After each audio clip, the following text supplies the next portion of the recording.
All content featured on the Taylor Show is intended for entertainment purposes only. All stories discussed herein are based on alleged events and personal opinions. Nothing shared should be taken as fact or professional advice. Any viewpoints expressed are solely those of host and do not represent any business or organizations.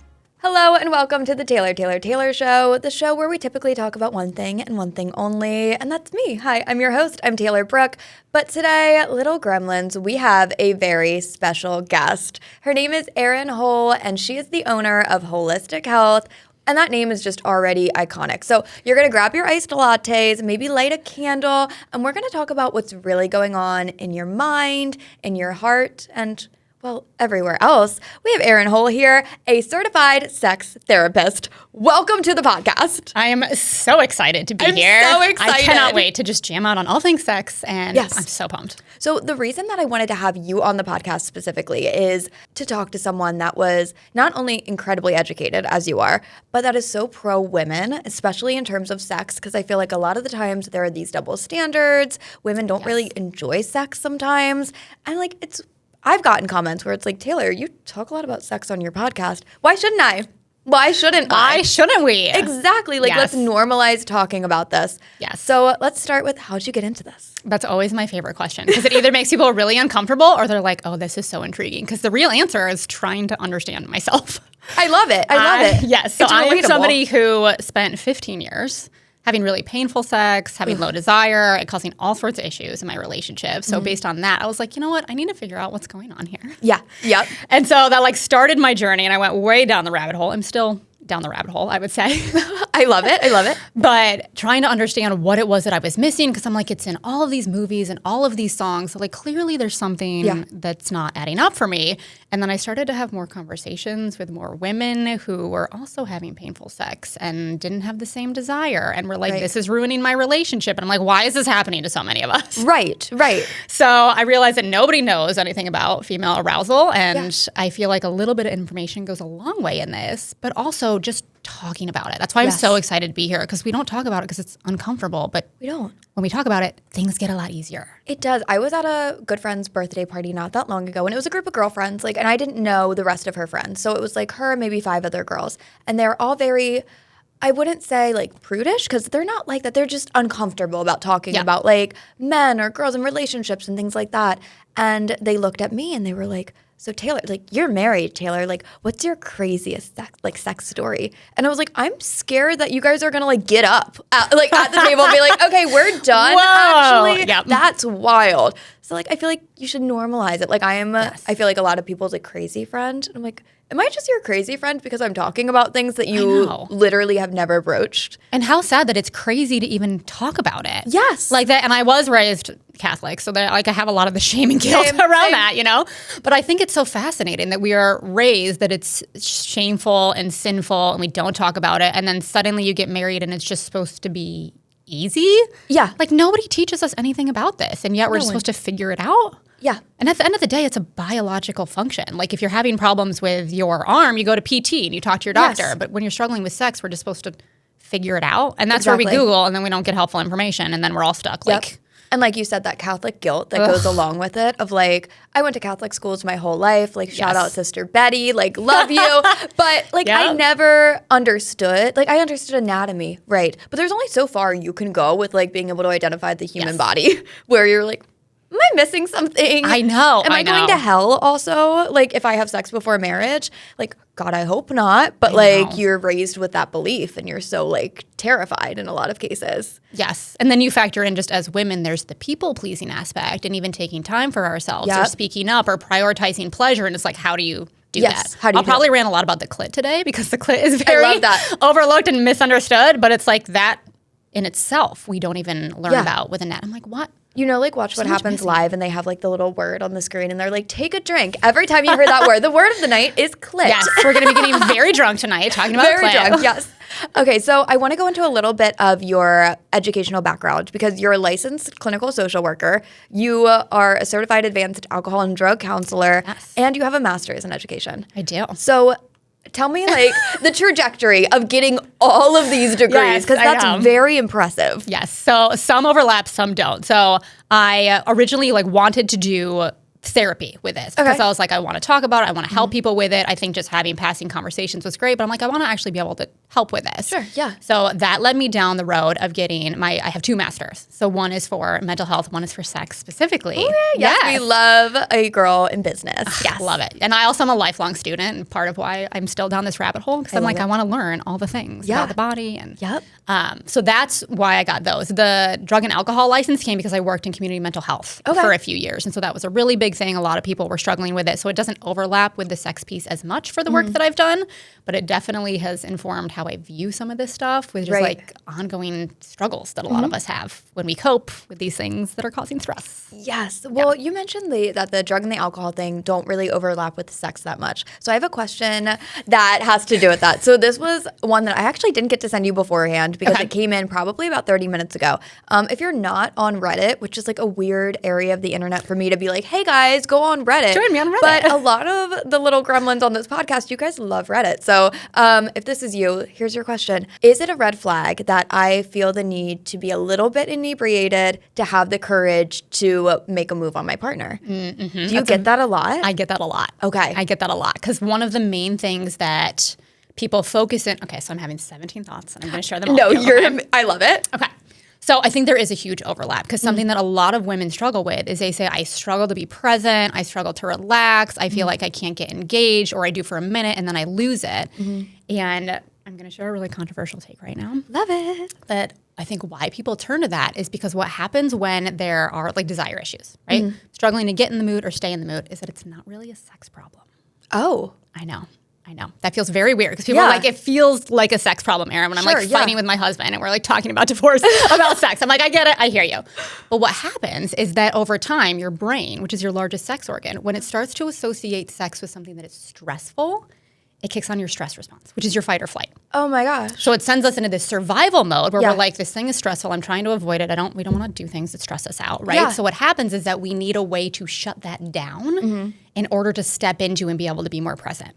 So it's a lot of what I do with my clients. I have a 3-phase approach. It's called Desire to Fire. We can talk more about it. But those are the first 2 phases because you have to turn off or remove the barriers first. Got it. Then you can stimulate arousal. But a lot of times people will say, well, when I try the toys and the lingerie and we have the date nights, it doesn't work because it's not really a sex drive problem. It's that your sex drive has been hijacked by your nervous system. So that's why a lot of people like in that date or like, getting the lingerie, you're nervous. Yep. And then there's the expectation and you're like, well, now I'm trying, but now if I'm not in the mood or if it doesn't work, what does that mean? And then there's all this tension. So it makes a lot of sense. People are like, well, I need to be a little bit high or I need to drink a little bit because what they're trying to do is shut off that nervous system. Wow. Yeah. That makes a lot of sense. And you said something that I want to touch on. Your brain is the largest sex organ? Yes. Not your vagina, not your dick. Nope. It's your brain. It all starts in your brain. That's crazy. And see, you wouldn't think that just like off the top of your head. With that, let's talk about like the other end of the spectrum. I have been watching a lot of, this is ridiculous. There's a show, it's on YouTube, and it's a group of virgins, and they all meet their significant others, like their lifelong partners, and they're like, okay, I'm going to decide to get married literally right now. It's called Virgin Island, I think. Love that. And then a lot of them have sex, and they're like, I should have never done this. I don't like it. I hate this person. It was so uncomfortable. Yeah. And like, I get reality TV. It's like, it's one step further. So a lot of it is, probably a little bit embellished. Sure.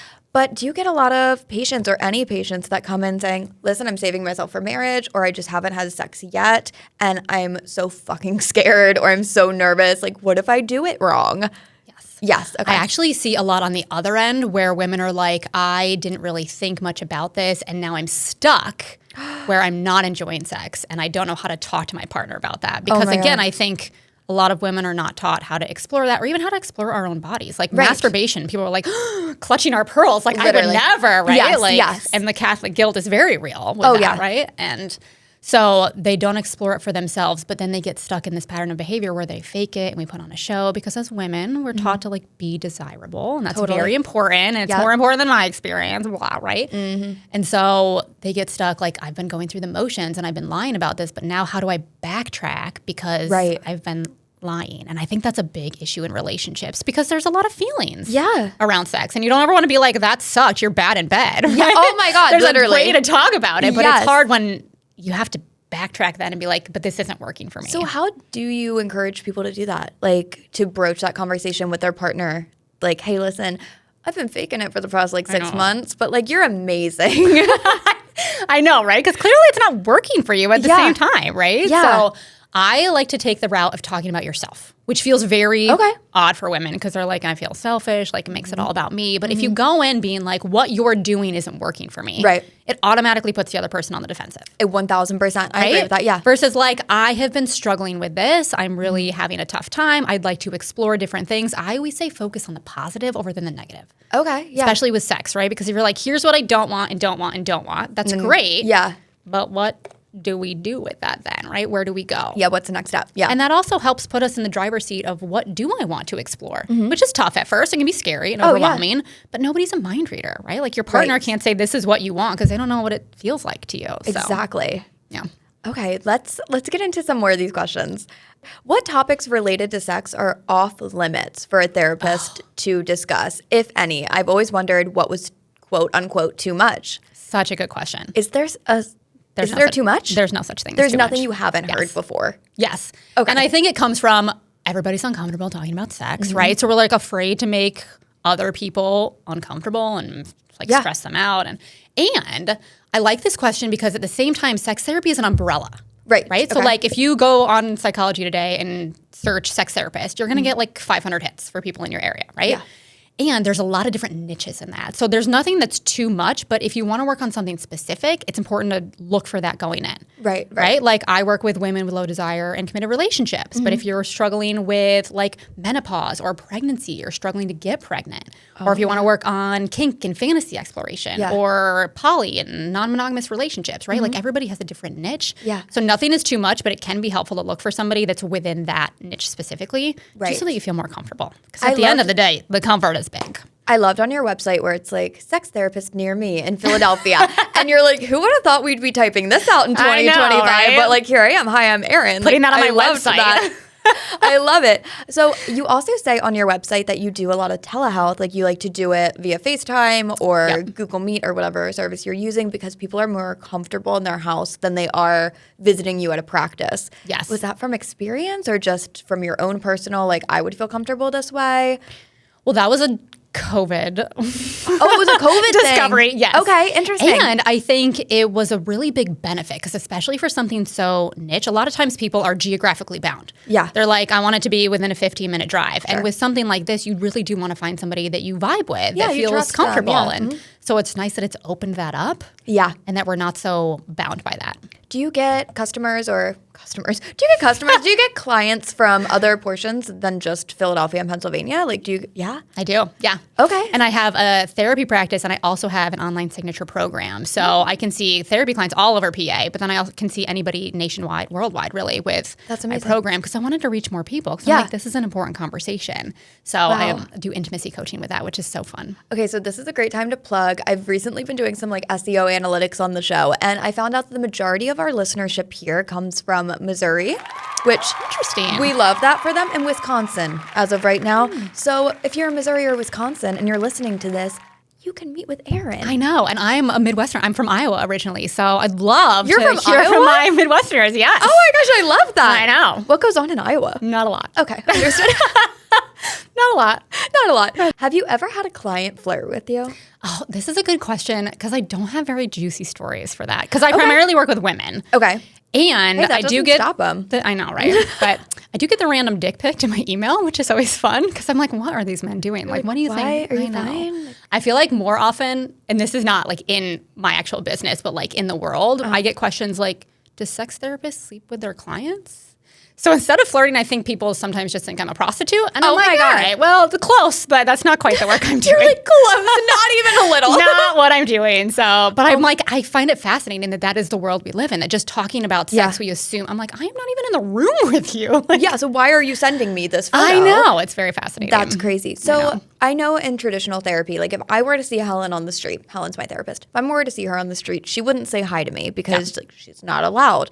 That would cause a lot of trust issues, and she knows that. But like with your patients, if you're at your local Target, are you not allowed to say hi? Did they So that's a pretty like therapy across the board because you never know who somebody's with. Or like say you're like out with your friend and like I was your sex therapist and I'm like, hey, how are you? And your friend's like, oh, who is that? And now you're in this weird position where you're like, oh, it's my therapist. And sometimes people don't want to know. So it's more of like a respect boundary thing that like if you say hi to me, I'm like, hey, we're chatting. But I give you control over that. Okay. That's refreshing to hear too, especially like you don't want to come up to someone and be like, hey, how's your libido doing? I know. It's like that's my sex therapist because I'm struggling with sex with my husband. Like not everybody wants to say that, you know? Yes, exactly. That makes sense. Yeah. All right, here's another question. Are clients ever really honest? And if they are, how long does it take to build that trust? Because I'm sure you can tell if someone comes in and is bullshitting you. Yeah, you can definitely tell when there is like an elephant in the room. Okay.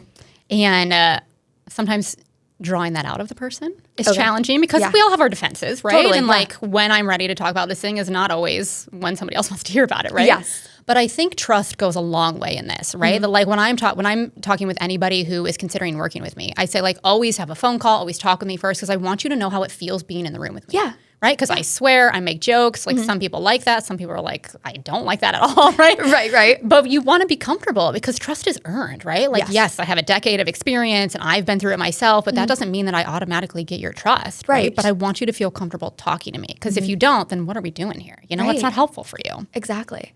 Do you see more couples or more individuals in therapy? I see both. But I see more individuals because my online program is women only. So I see individuals and work with them through that. So, that's awesome. Yeah, it's a lot of fun. Do you ever deal with issues of like infidelity and then getting back on track in the sex realm after that happens in a relationship? Yeah. Yes, because when we think about trust, it's it's a pillar of relationships. Yeah. Right? So even if it's infidelity, even if it's like I've been lying to you and we haven't been honest, even if it's from a past relationship, like that stuff, we hold on to it. Yeah. It affects us because it hurts us. So definitely something. I even had a couple one time they had not been unfaithful to each other, but she had grown up in a household where her dad cheated on her mom a lot. Ooh. And so that was tough. And so it's like you wouldn't even think of her, like she wasn't in the relationship, but she had seen men doing this to women. Oh my gosh. Right? So she struggled. She just got so used to trust. that. Yeah. And that's what she learned growing up. So it definitely affects us. Oh my gosh. Yeah. I guess I didn't really think of that proponent of it, of like, this is your upbringing and now this is going to like affect how you look at men or how you look at women. So yeah, I'm sure you do get that a lot. Do you ever have people bring their parents to therapy? Oh, God, no. But wouldn't that be fascinating? That would be crazy. Oh, my God. So this is what you taught your daughter about sex. Oh, my God. I would love some of these parents to be like, ugh, you really messed up. I would not say that, but I do think that. Yeah. Like, oh, my God. The things we pass down, man. Oh, my God. Totally. So are you married? I am not. Do you have kids? I do not. Okay. Love this for you. Thanks. I'm just living my life over here. Yes, you're living your life. Okay. Do you see a lot of young women nowadays, I'd say within the past couple of years versus prior, that come into therapy and say like, I definitely don't want to have children? Because I feel like women are a lot more vocal about that now than they had been prior. I know myself, like when before I got married, I was like, I want children. Like I want a ton of kids. And that's like, I can see myself being a mom. It was like a switch flipped. And I was like, I don't know if that's for me. Like, I know that I need to do my career and like have a nice home and I have a lot of dogs and like I love that. But it was almost like the societal pressure of like, soon as you get engaged, soon as you're like about to be married, everyone's like, so are you having children? Like, you know, you want kids. And they'll even come up to my mom and be like, are you sad that you don't have grandchildren? Yes. It's like, she's not. She's fine. She's literally fine. She's fine. She's like living her best life. So do you see that a lot more often? I do. And I think it's fascinating because I think about the different chapters. Yeah. So I'm seeing more like younger couples that are deciding not to have kids or navigating that, right? Do we not? Because people are starting to think more about what we actually want. Right. Rather than just what we're supposed to do, quote unquote. And then I also see people who are then navigating getting pregnant or struggling to get pregnant. Right. Because that is a huge piece. And then I see like the young parents who are like, we have toddlers and I'm so touched out and I don't want to be touched anymore, right? So it's really interesting seeing the different phases because it's similar issues, but they all present in a different way depending on, because it's like your life. Like sex does not exist in a vacuum that isn't affected by these other things. 1000%. I got to talk about it because it just dropped last week, but Life of a Showgirl, Taylor Swift, I don't know if you're a Swiftie, but the whole album is, I'd say, allegedly, we'll use allegedly so we don't get sued, about sex and about Travis Kelce and like describing his appendages and things of that sort. And you're kind of like, okay, but she's getting a lot of heat for it, saying like, you're Taylor Swift. This isn't your brand. Why can't it be? Like, what is your opinion on that? Well, I've not listened, and now I'm very excited. And I need to prioritize this because love that. Like, I want to hear about Travis Kelce's appendages. Tell me. The song is called Wood. So let that, yes. Perfect. Okay. And I think, well, it's like women in general, right? Like you have to be a good girl and you have to be quiet. You have to like stay in your place. And also, why can she not talk about her relationship? And she's engaged to be married. Like, why can't she? And even if she wasn't, who cares? I know, because again, it's just the conversation, right? As soon as somebody talks about it, and I've like dealt with this myself, and I'm like, I know how important this is, but there is this fear of speaking up about it because people have big feelings and they push back and they're like, how dare you blow? And I'm like, I'm literally just talking about like women's sexual health. And like, people get mad about it, but it's you're like I have a degree in this. Like I literally am a trained professional, but okay, right? But okay, judge me. Yeah, I know, but people are so sensitive about it. It's just still so taboo. I remember being an intern, and I think this was like maybe my first year of working in media and entertainment, and there was a man who said, hey, listen, do you mind leaving the studio real quick so I can tell a joke? And I said, you want me to leave the studio to tell a joke? He said, yeah, it's a joke. It's just like about sex and like women. Like you might be offended. Can you leave? And I had never been asked to like step out. And from that moment forward, I was like, I'm going to listen to the dirtiest comedy. Yeah. I'm going to be one of the boys, and I'm going to talk about sex exactly how they do. So when they're having these conversations, they're not like, hey, Taylor, can you leave? Can you leave? So I'm not missing out on things. And that was the turning switch for me of like, I need to start talking about sex. Yes. And I think that's a part of the problem that like men can joke about it and they can talk to their friends, but like women can't joke about it and we don't talk to our friends. Or it's like, oh, sex sucks and it feels like a chore right now. Is that happening to anybody else? Yes, like, that's our conversation. It's not like, oh, this position was so great or I found this new vibrator. Like we need to joke about it. We need to talk about it. We need to get excited about it. Exactly. Yeah. Yeah, there's a lot of like judgment, like stigmas that surround it. And like, of course, that's why we're here today, to talk about it. So tell me all the sex jokes. I want to hear all the sex jokes. Don't make me leave the room for that. Yes, exactly. Here's a little bit of a longer question. Even with the best partner in the world who loves nothing more than to give me all the pleasure, I can't ever relax and enjoy it. I feel self-conscious, I feel disconnected from my body, and of course my mind drifts too. ADHD probably plays a big role in my case, but how am I supposed to find sexual pleasure when I struggle to even stay in the moment? Yes, such a huge one. And like we were talking about a second ago, right? Like just being in the moment is so hard for women in general because we're juggling like the like work-life balance and the mental load. Like there's so much shit going on in our brains day to day. But this makes me think about, I talk about studies a lot because I think stats are really helpful because it normalizes. Love a stat. And I love, if you go to her Instagram page, please just scroll through. There's so many stats where you're like, yes, and information to back it up. There's sources. I know. I'm always like, here's this study and here's the percent. I love it. Yes. But I feel like it goes a long way because we all feel alone in this. Yeah. Right? So it's like, no, so many women are struggling with this. Yeah. But there was a study done where it looked at how men and women are stimulated differently for sex. So they found that men are more visually stimulated, which is nobody's surprise, right? Like you walk in the room after a shower and your husband's like, oh, hey, what's up, right? Women are more likely to want to have sex when we want to have sex with ourselves. I wish we could drop these mics. What? I know. Isn't that wild? And when I first read it, I'm like, what, are we just like selfish a-holes? Not the takeaway, right? Because I definitely had that thought. But what it found was that when we don't feel good about ourselves, when we're stressed out, when we're overwhelmed, when we're being our own worst critic, right? We don't want to have sex with us. So it's really hard to let somebody else. Wow. Yeah. So it really is all about you. Like it's all about you. Yes. Because what's your largest sex organ? Your brain. Your brain. Wow. Yes. I feel like that piece of advice right there could help so many people. Yes. Just knowing that it's not you, but it's you. Like you're not the problem, you're the solution. I know. And I always joke about it because people are like, oh, it's all in your brain. And I'm like, but it kind of is. But like it kind of is. Yes, but like literally your brain drives this bus, right? Yes. So it's so important and it carries so much weight. Interesting. Mm-hmm. All right. We got a lot of questions about foreplay. Love foreplay. Let's talk about it. Yeah, let's talk about it. So there's a lot of alternating opinions on this. Like I think that it's very guy coded when they're like, could do it, could not do it, whatever. Foreplay is an elective course in my mind. How do you view that in therapy? Do you encourage it? Are you like, if that's not your thing, that's not your thing? What's the vibe? Oh, I am mandatory foreplay. Mandatory. All the way. She said mandatory. All the way. And this might be controversial to people, but mandatory. Okay. Because foreplay gets such a bad rep. I actually call it outer course. Oh, okay. Instead of foreplay, because foreplay makes it sound optional, right? Like it's before the fun stuff. Yeah. And when I'm working with clients, I'll ask questions like, well, what do you usually do during foreplay? Because they're like, well, it's not sex. Like, why do we have to do this? I'm like, well, what do you do? And they're like, well, oral. And I'm like, oral what? Yeah. oral sex. Like you're having sex. You're it's just a different type. Just different kinds, yeah. And I think foreplay is especially so important for women because are you familiar with the different types of sex drive? Did you know there are different types? I had no idea. Tell me. Let me change your life right now. Okay. Because there are 2 different types of sex drive. And a lot of, like, I didn't even know this for the longest time. Like, training as a sex therapist, I didn't even learn this. I'm like, Wow. who's not telling me this? Yeah. 'Cause it changed my life. Gatekeeping. I know. Bullshit. But so there's spontaneous desire, which is like the classic, right? It's like the Hollywood movie. I like have to have you now. Got and I it. swipe everything off the table and just like go at it, right? Yep. I'm using you in this analogy, so I hope you're okay with Oh, us totally having fine. sex. Yeah, yeah. And then we're going at it. And it's like the stereotype, right? Right. This type is a lot more common in men, right? And how this works is, so we think about mind and body connection, right? Their mental interest, their desire leads to their physical arousal, right? But then there's responsive desire. Okay. And this type is a lot more common in women. It's the same system, but it works in the opposite direction. So it's my physical arousal and my blood flow that gets me interested in sex. Right? Okay. So the classic example is like I wasn't really into it, but then we got going and then I started having more fun.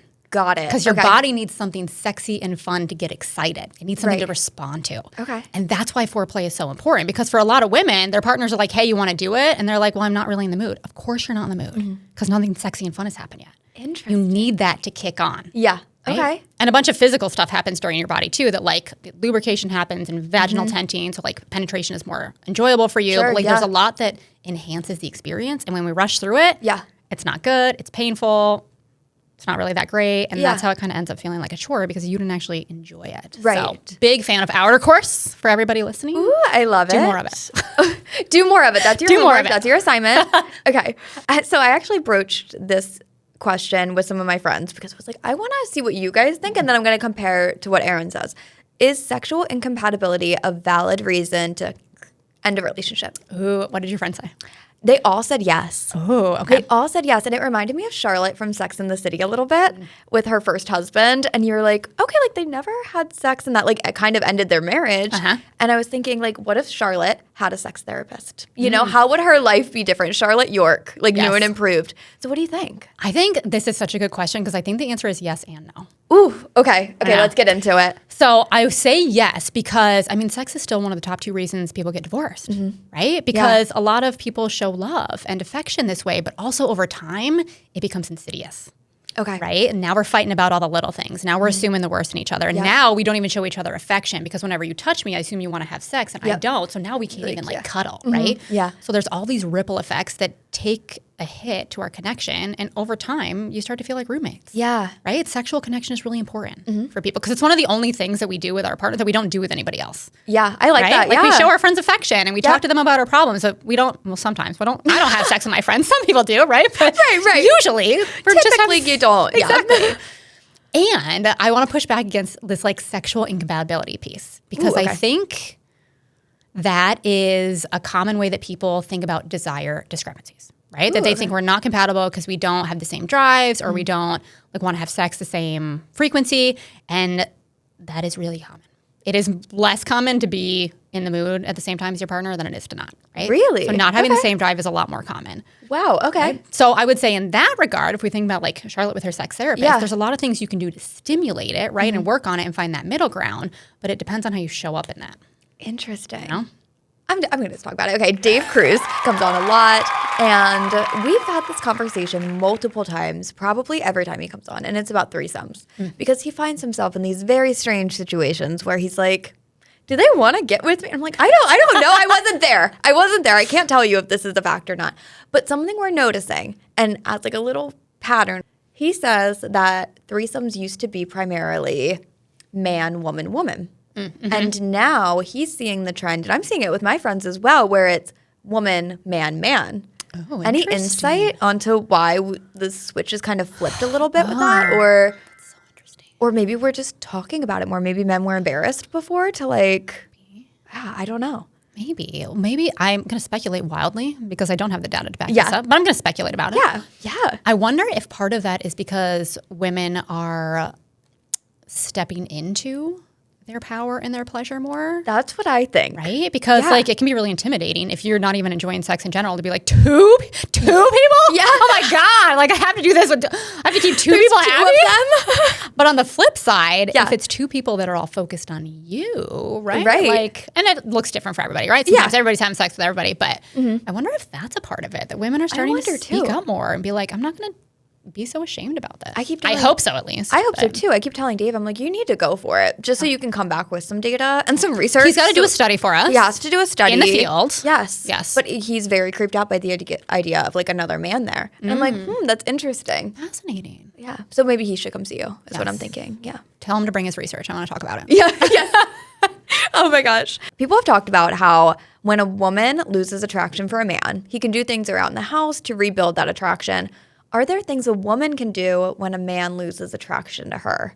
Ooh, this is an interesting question. Yes, this feels like a very insecure question too. Like my heart goes out to whoever wrote it, 'cause I'm like, I'm having big feelings. yeah, I'm having big feelings about it. I'm having big feelings. I'm having big thoughts. And the first thing I will say, which is going to be controversial, I feel like so much of what I'm like, this is all controversial, but That's the podcast. I know. Good, okay. I'm in the right place then. Yes. One of the first things that I will say with this when it comes to attraction, right? And like arousal, if we think about it from a sex lens, Yep. is that no one is responsible for our arousal except for ourselves. Okay. And that's a really tough thing because Yeah. like for us, because especially as women, like we're taught like to give men boners. Yes. Yeah. Right? And like if he doesn't get a boner or if he loses his erection during sex, like he's not attracted to me. What does that mean? Yeah. Right? When like It's that's an us problem. Exactly. Yes. When I can't physically function for you, right? Yeah. Like that's not my responsibility. Right. Yeah. And I have a couple of thoughts about this because I'm like, on the one hand, I can't do it for you because I'm not a mind reader. I don't know what things are like for you. But also, I think it's important to recognize to not overstep responsibility in that. Because a lot of times women will be like, well, I want to fix this. Like, I want to feel more desired. I want you to like step in and do this with me. But it's important that you ask them what's meaningful.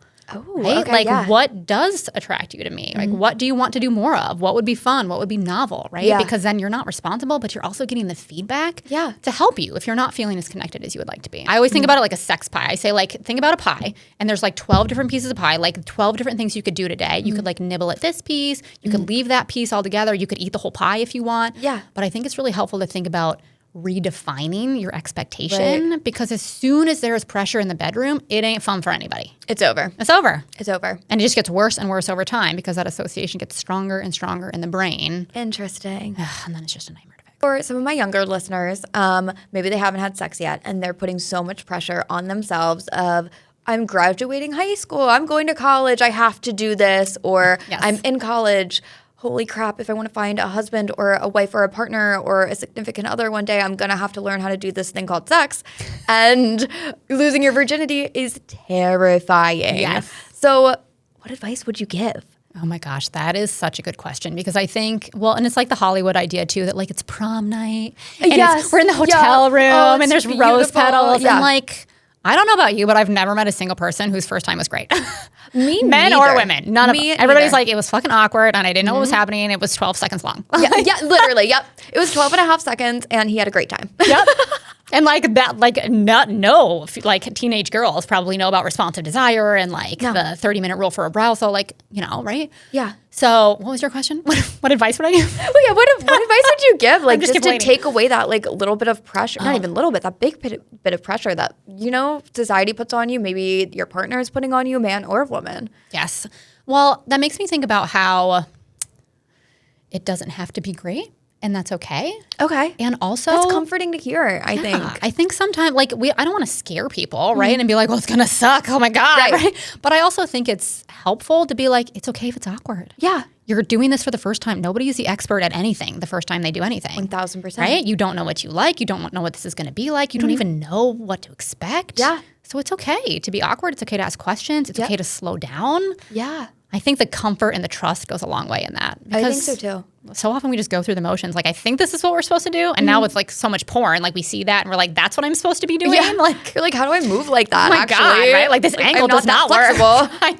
Exactly. I was lucky because my mom was always really open. Like growing up, I always say my mom and I grew up as best friends and not as mother-daughter. Like it's very traditional, like Lorelai and Rory, like Gilmore Girls. So I always felt comfortable coming to my mom and saying, okay, like I went on a date with this boy, like, you know, we made out, like we got to second base. Like I would tell my mom everything. God, my poor mom was probably like, okay, maybe we don't talk about this when your dad's in the other room. Like, let's like tone this down a little bit. But I always felt comfortable being like, okay, like I think my mom and I had this joke. She was always like, well, let me know before you have sex. Like, I want to make sure that I'm here for you. Just like, because she knew that it wasn't going to be great. Like, she had that feeling. And like, I built it up in my head. Like, I have this lovely boyfriend. It's going to be the most beautiful thing in the world.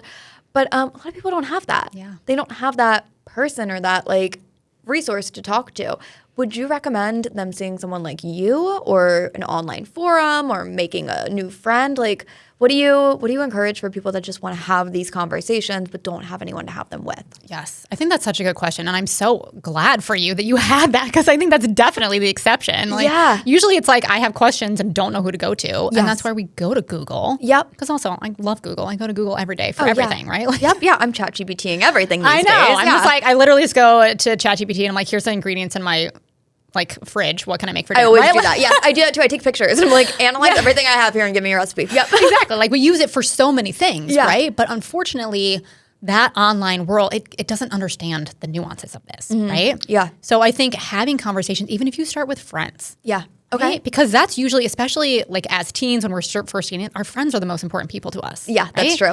So it's like, what do you think? How do you feel? And like kind of feel it out to just like get more comfortable talking about it. Right. And then of course, if you need help going to professional, now there's a bunch of great online communities, right? Where like there's a bunch of Facebook groups and like free resources. You can just be like, oh, I'm not alone in my struggle. But I think wherever is most comfortable is the place to start. It's the place to start, Communication goes a long way in this. It's true. I feel like a lot of, and I know I keep saying women, but women especially, like we're being labeled as sex positive is equivalent to saying you're a little bit of a slut, you know? And it's like, yeah, you holistic health hoe. Like, Yep. We love a subtle plug. But yeah, I feel like we're kind of marginalized in that way to like feel so shameful and guilty of just talking about what we like or what we don't like. I had a friend and her boyfriend had notoriously bad sex. She was just, really open about it. And like, we were all a friend group too. So like, we all knew that he was bad in bed. So we were like, there's something wrong here. So what I did is I went to the local like sex store and I got $100 gift card and I packaged it up really nicely. And for his birthday, he opened it up and I was like, you need to go to the store. And you need to go with your girlfriend and like have a good time. Pick out $100. That'll get you pretty far in the sex store.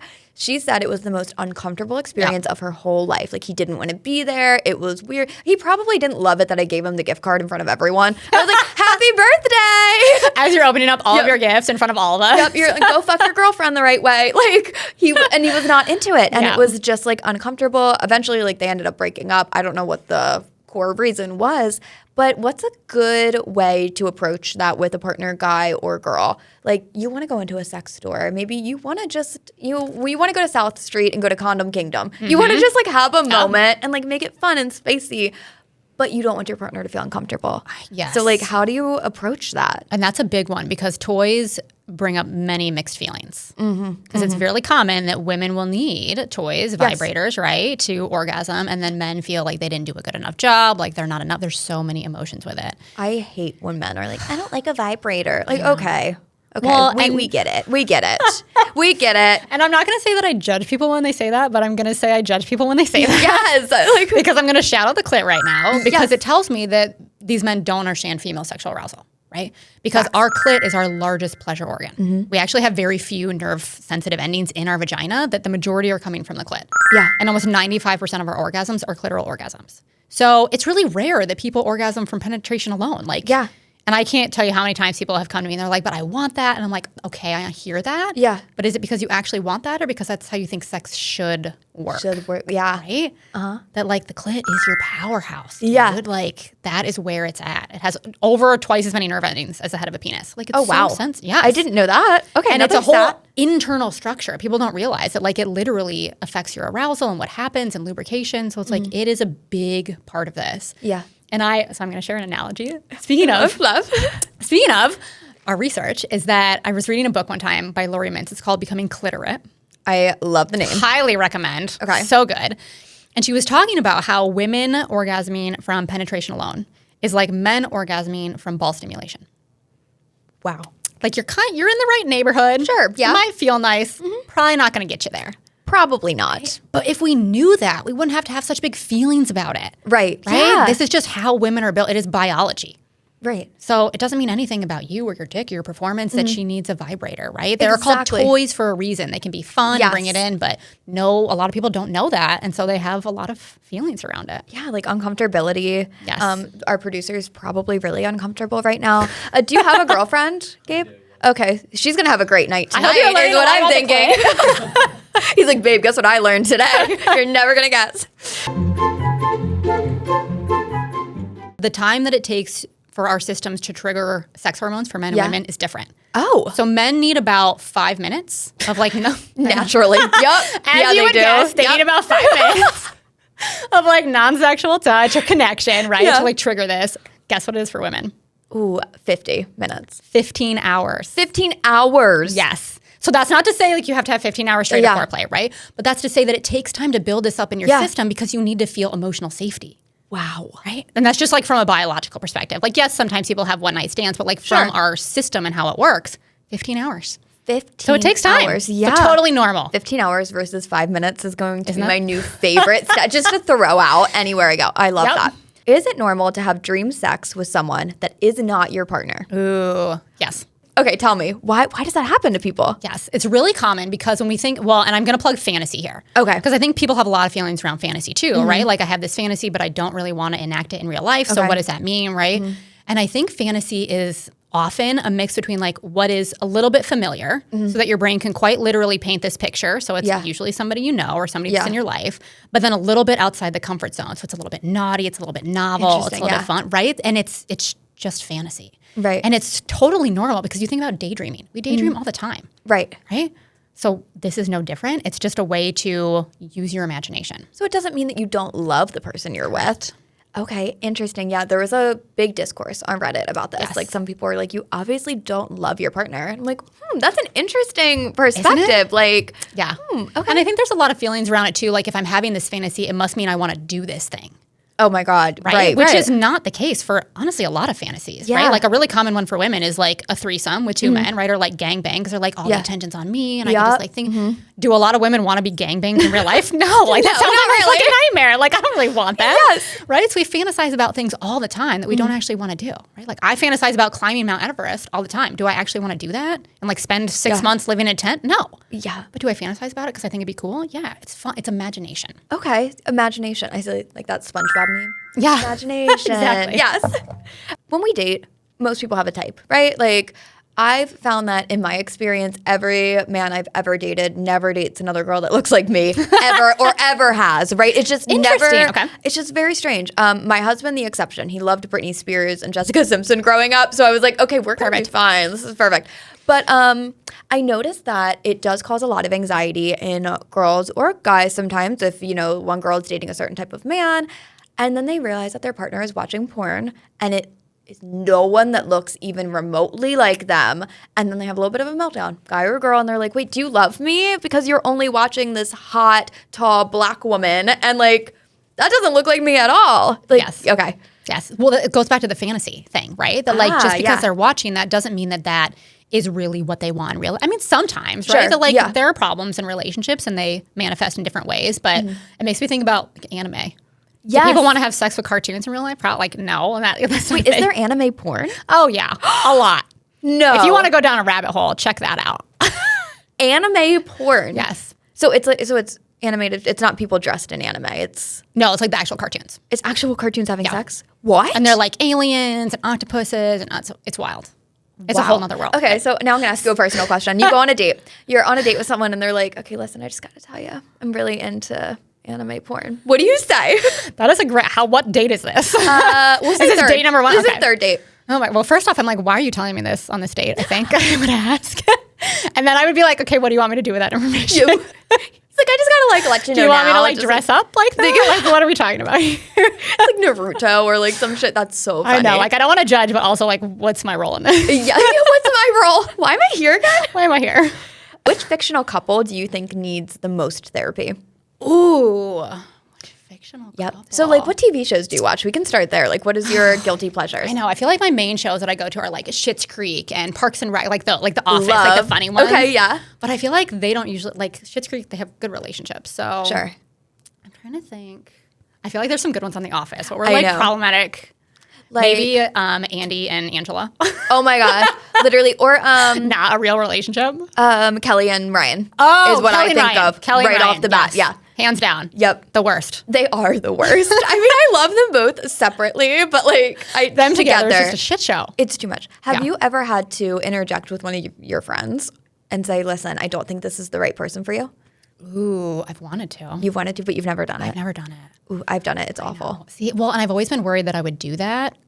And then they would end up staying with this person, and now it's this weird dynamic where I'm like, well, now they know I don't like you, and Oh yeah, I've never done it. it's like very. My mom Yeah, would what always happened? say like, "Don't.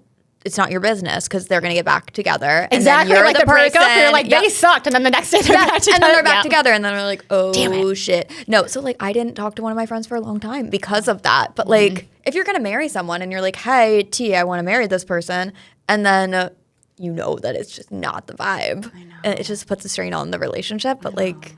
Because you want your friends to be honest with you, and Yeah. like help with your blind spots, but then also like it is your decision at the end of the day. So that can be 1,000%. that's a tough spot to be in. Do you think it's possible to have a one night stand and then marry that person? Ooh, yes. Yeah, I think so too. I think so, too. I feel like there's a lot of discourse about that, but I mean, go for it. Yeah. Yeah. And sometimes people, like, that's how they like to assess connection Mm-hmm. at the get go, right? Like, it's not as common as like going on dates and going to movies, right? And conversation. But some people are very sex forward. Yeah. And they're like, I want to make sure that the physical connection between us is good. Right. Because I don't want to, like, get to know you in a different way without this. So I definitely think it can come from Well, that. I mean, and you look at like homosexual relationships and like Grindr, like Yes, it shows where like sex the is such a feet huge- away yes. you are from the person. So like they gotta suss that out. Exactly. And sex is such a huge part of, like, just that lifestyle and the Oh, connection yeah. between them, like, for sure. What's the and I don't know if you can say because of like patient confidentiality, but what's the craziest thing that someone has told you? Ooh. Well, It could be patient, it could be a friend, just like the thing that caught you off guard. Because I feel like it's hard to catch you off guard. So what got you like, oh, okay. the oddest thing. That's a good question. I had this client that I was working with. And so something that I work on a lot with my clients is building self-trust. Okay. Because it's such a big part of Self-trust. this, right? Like trusting yourself to make decisions and step into this and speak up. And that is something that so many women struggle with.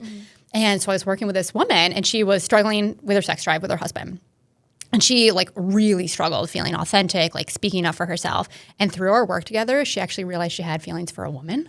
Oh, wow. I know. And like as like went through separation and like seeing this new Wow. woman. And I like that wasn't like crazy, but Yeah. in that process I was like, whoa, I didn't see that coming. I helped build your trust so much that you realize you're like a whole different person. And it was really powerful to see. Yeah. Like I remember in one session we were talking about it and she was like, I finally feel authentic. And then she just started to cry. Oh my God. And I was like, this is why I do this work. Yes. Because like I didn't expect to end up here, but Yeah. like how powerful that we like unlocked this part of you that you just hadn't really paid attention to. Yeah. Because she very much was like, I did what I was supposed to do. Right. And I dated the man and I moved in with a man and I married the man and I like hadn't really thought about anything different. So that I think was the most like. Do you know who Taylor Strecker is? She was on Cosmo Radio for a while, and now she has a podcast. She was a radio personality. She got married to a man. She calls him her husband. And he was very wealthy. He gave her the world. She was just like very enamored with just him and how like luxurious he felt as a human being. About a couple of years into their marriage, she had told her parents, she's like, I don't like sex. And her dad even was like, wait, what? Are you, something wrong with you? And it turns out she left the husband. Now she's married to a woman named Taylor, and they're expecting their first child together. And she talks so openly on her podcast that, like, she was expected to marry a man. She was expected to have children with him, to get along with his family really well, and to love sex so much, where she was like, it was a chore. I hated it. It hurt every single time. And it was like, she talks now, she's like, it was honestly probably my body rejecting being with this person. Yes, Which, I know. It's crazy because it brings you back to the brain. Like, that's the most powerful, and she just wasn't there. Yes, and especially pain during sex, it's quite literally a physical reaction. Like your body is tensing up against this thing. Doesn't always mean that your partner is not the right person for you, Right. but like it's saying, I don't want to be doing this thing. Wow. that So your wild? body knows before your mind does. Your body which is very crazy. wise. I know. Wow. Do you want to leave us with any excerpts of like wisdom before we wrap up? Oh my gosh. Let's see. What else can I leave you guys? We talked about the clit. Yeah. I'm going down my mental checklist. Yes. Yep. Honestly, I think the biggest thing that I want to drive home for your listeners is that association, because I think the brain is the most powerful. Right. But so often when women come to me, their main fear is that they're broken. They're like, I feel like something's wrong with me, that this feels like a chore, that I'm not enjoying this. And it breaks my heart because I'm like, your sex drive is working exactly how it should be. But if you have tried the strategies, if you've tried the toys and the lingerie and the date nights and the conversations and they're not working, it's probably because it's not a sex drive problem. Ooh. It's probably because that nervous system is stuck in overdrive, right? So when you switch the order of events, you actually start to make a lot of progress. I think about it like a car, right? That like we try to lay on the gas to get that little sex car moving, but we have to take the pressure off the brakes first, or else you just spin your wheels. So that is, I think, something that's very helpful for women to just see that, oh, it's not just me. Right. There's nothing wrong with me, right? I'm just was never taught about this because nobody ever teaches us about this stuff. So Every a little girl education. that's like listening to this with their car man is like, oh, so it's like a Mustang, right, babe? Exactly. Exactly. Yes. So a little bit of education, a little bit of application goes a long way. I love that. Where can everyone find you? Yes. So the number one way I think that would be most helpful is I developed a desire quiz. So we're talking all about these different types of sex drive. I used to be a sex researcher. So I developed a quiz to help you identify which type you have. Oh, okay. And then based on that, I send you tips and strategies for like what this looks like, how to stimulate it. And then you end up on my email list. You get invited to my live masterclasses and my strategy or my trainings. Ooh, fun. And get first access when Desire to Fire opens for the next cohort. So fun. Yeah. So that's the best way, I think, because you're also going to get a bunch of my tips and tricks and ramblings. I'm going to just send you all the ramblings so that you know how this works. I can't wait to get your newsletter. I'm like very excited. I'm going to swear and I'm going to tell stories. I love that. And then where can people find you on social media? Give a plug for your website. Yeah, so my website it's called Hoelistic Health, and we'll like put the spelling here for people, right? I'll make sure that it's there. It's so funny because I named it's after my last name because my last name is Hoel, Hoel. And so it was like the most clever thing I've ever done. Like, it is so clever.